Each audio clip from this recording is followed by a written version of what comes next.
রান্নাবাটির গল্পে সবাইকে স্বাগত। আজ একটা ইজি টিফিন রেসিপি নিয়ে এসেছি, বাচ্চাদের খেতে ভালো লাগে। সেটা হলো ওটস প্যানকেক।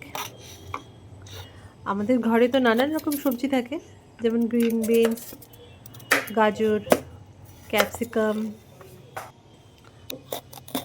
ফুলকপি, বাঁধাকপি, যা আছে যে কোনো সবজি নেওয়া যেতে পারে, তাই না? বাচ্চারা তো এমনি সবজি খেতে চায় না, তো এভাবে করে দিলে পরে সবজিটাও খাওয়া হয়ে যায়, অনেকটা টেস্টি হয়, নিউট্রিশিয়াস হয়। পেঁয়াজ কুচি, কাঁচা লঙ্কা কুচি দেওয়া যেতে পারে। সেই সবগুলোকে আমি খুব সুন্দরভাবে চপ করে নিচ্ছি। আর একটু ফাইন চপ করব দেখে একটু মেশিন ইউজ করেছি, আদারওয়াইজ আমি হাতেই করি। ভালো করে চপ করে নিয়ে তারপর সেটা একটা বোলে ট্রান্সফার করব। এবার যেটা করব সেটা হচ্ছে একটু ডিম দিয়ে দেব বাইন্ডিংয়ের জন্য। একটু ডিম,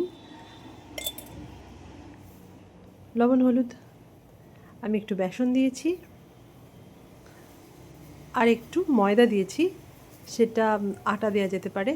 আর মেন ইনগ্রেডিয়েন্টস ওটস, ফ্লেভারের জন্য একটু ধনেপাতা, হালকা একটু গরম জল মিশিয়ে আমি পেস্টটাকে একটু একটু স্মুথ করেছি। আমি অলিভ অয়েলে করেছি। এটা যে কোনো refined oil, rice bran oil, ঘি, এনিথিং। একটা ইজি টিফিন রেসিপি রেডি।